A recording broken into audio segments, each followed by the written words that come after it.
David, are you an atheist? Yes. When did you become an atheist? Around age 12. Believing in God makes no sense. To me, it's the dumbest thing. It's for people that can't accept the fact that they're going to die and rot in the ground like I'm going to do, and it gives them some relief from that thought, because it's not the nicest thought in the world. Are you an atheist? Yes. Yes, I am. Yes. Yes. Yes, sir. Are you an atheist? I am. Yeah, I'm an atheist. Yes, I am. Alex, do you believe in God's existence? No, I do not. How long have you been an atheist? I would say probably since I was about 15 years old. So you don't believe in the existence of God? No, not really. What happened when you were 15? I started questioning things, and I really just started to think about the logic behind everything.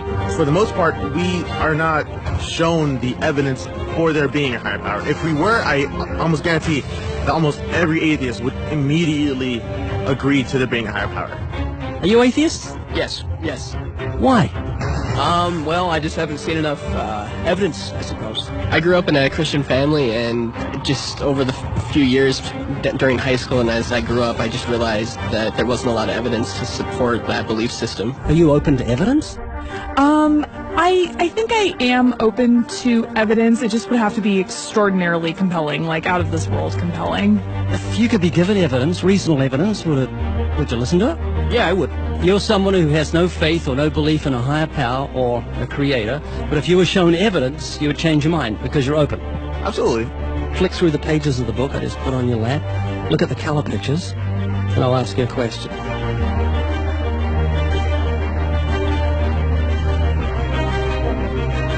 Do you believe that book could happen by accident, that nothing produced the color pictures in the book, that red, orange, yellow, green, blue, indigo, violet ink fell from the sky and formed itself into those beautiful pictures, and then black ink fell from the sky, or from nowhere, and formed itself into coherent words and sentences, capitals and periods and commas, making sense, page numbers fell from the sky, all in order, and then it bound itself and formed itself into a cover with artwork, and there we have a book.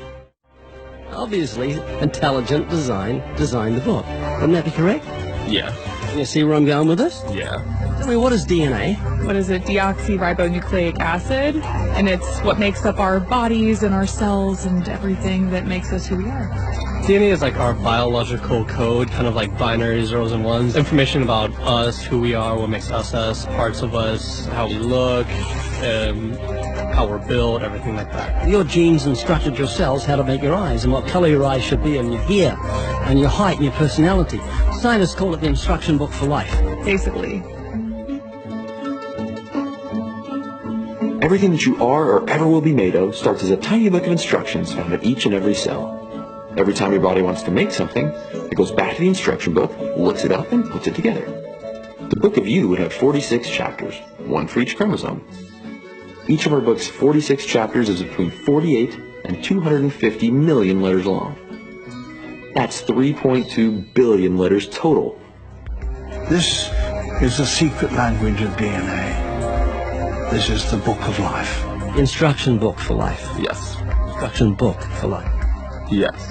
DNA is made up of genes, and genes give instructions to the cells as to how your body should grow. Did you know if those instructions, the instruction book of your DNA, just your DNA, was laid out end for end, would go to the sun and back a number of times? That book of instructions is so comprehensive. DNA is the genetic information encoded in the cell of every living thing that instructs our cells how to grow and how to function. It's our genes that determine whether our skin will be dark or light, have brown or blue eyes, or red or green or yellow, have red hair, be brunette or blonde, be tall or not so tall, or the color of our feathers if we're a bird. Whether we're humans, fish, animals, insects, or plant life, the way our bodies look and operate has all been pre-written in the amazing book of our DNA. What do you think of the mentality of someone who believes a book fell together without a bookmaker? Well, it would be crazy. Do you think a book could make itself? No, I don't. Of course not. No. Utterly impossible. Yes. But anything can happen by accident. I mean, from nothing.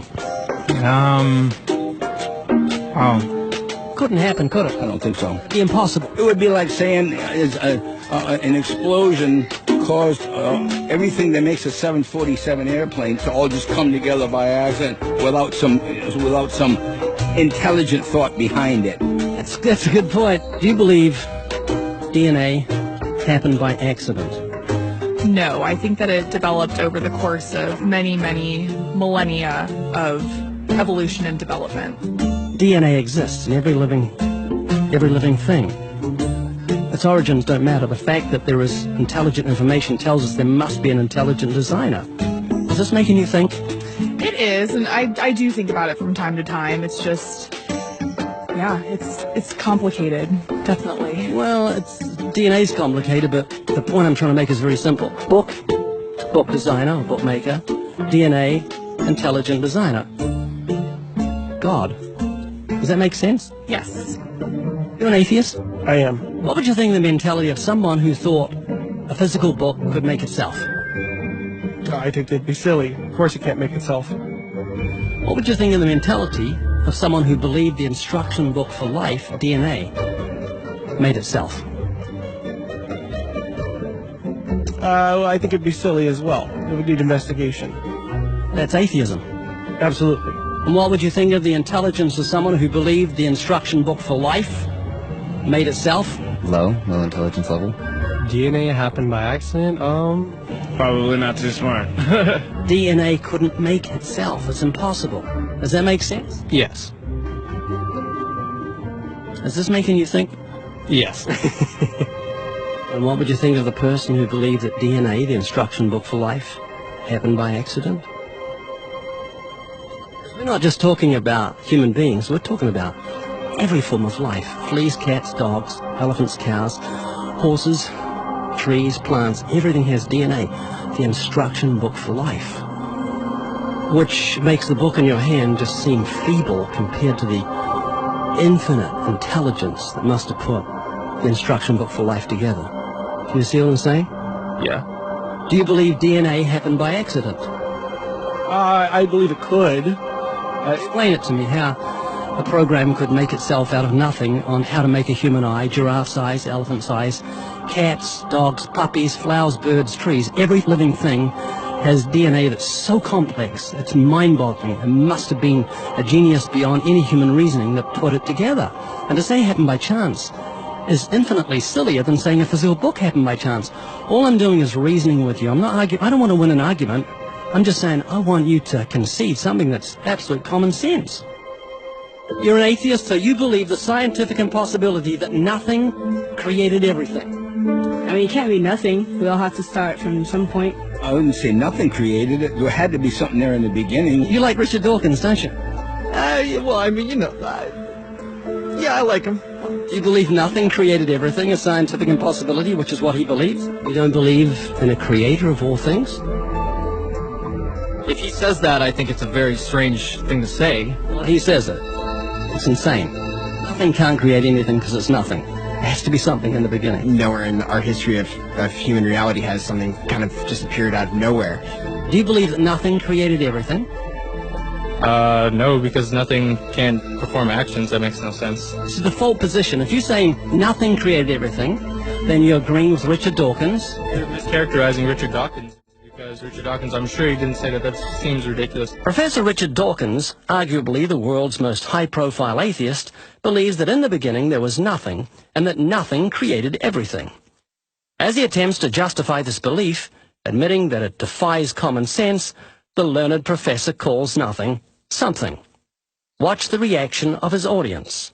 Of course it's counterintuitive that you can get something from nothing. Of course common sense doesn't allow you to get something from nothing. That's why it's interesting. It's got to be interesting in order to give rise to the universe at all. Something pretty mysterious had to give rise to the origin of the universe. Which is exactly what's meant by nothing, but whatever it is, it's very, very simple. And why is that funny? Well, I think it's a bit funny to be trying to define nothing.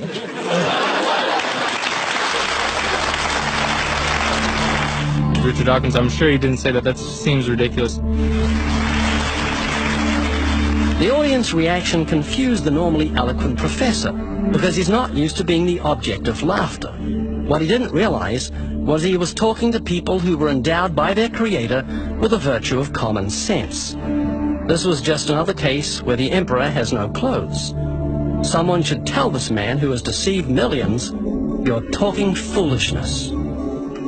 Is that what you believe? I mean, it can't be nothing. We all have to start from some point. But there has to be something that created everything. You just wasn't God. Is that what you're saying? Yeah. It's just evolution, how things became from one organism into many. But that doesn't solve your dilemma of the initial cause.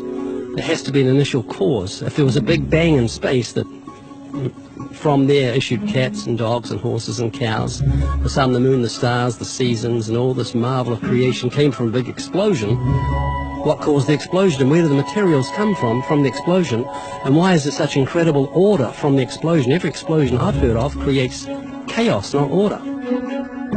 That makes sense? Oh, yeah.